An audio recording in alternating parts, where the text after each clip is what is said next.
10 సంవత్సరాల క్రితం ఇలాగే వచ్చి 2014లో నీళ్లు మట్టి మన మొహాన కొట్టిపోయాడు.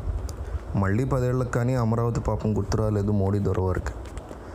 అమరావతి వీధుల్లో పోలీసులు కవాతు చేస్తూ భయపెట్టినప్పుడు, అమరావతి రైతులను బలవంతపు అరెస్టులు చేసినప్పుడు, కాళ్ళరిగేలా అమరావతి రైతులు పాదయాత్ర చేసినప్పుడు ఒక్క చిన్న స్పందన కూడా లేదు పెద్ద మనిషి నుంచి. 5 ఏళ్లలో ఢిల్లీని చేసేస్తా అమరావతిని అంటూ ప్రగల్భాలు పలికి 10 ఏళ్లలో కనీసం కన్నెత్తి చూసి రివ్యూ కూడా చేయని మహానుభావుడు. కాంగ్రెస్కైనా బీజేపీకైనా ఏ జాతీయ పార్టీకైనా కావాల్సింది ఈ దేశ అధికారం మాత్రమే. దానికోసం ఎంపీలను మనిషి చుట్టూ ప్రదక్షిణ చేస్తారు, ఆ రాష్ట్రాల మీద దొంగ ప్రేమ చూపిస్తారు.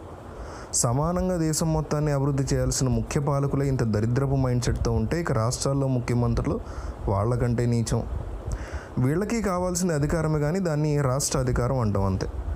మోడీ స్థానంలో రాహుల్ ఉన్నా, చంద్రబాబు స్థానంలో జగన్ ఉన్నా జరిగేది ఇదే. సమయం, స్థానం, స్పీచ్ మారచ్చు అంతే.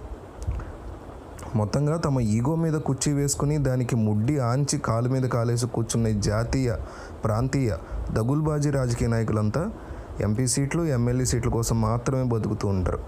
అవి తమకు అనుకూలంగా ఎక్కువగా ఉన్న చోటే ప్రేమ కురిపిస్తారు, లేని చోట ఉమ్ముతారు. ఈ దేశ రాజకీయాలు నడిపించేది డబ్బు అనుకుంటూ ఉంటారు చాలామంది. కాదు, నేనే పాలించే రాజుని అనే ఫీలింగ్ని వాళ్ళకి ఎక్కించిన ముడ్డి కింద ఉన్న కుర్చీ వాళ్ళకిచ్చే అధికారం అనే అహంకారం.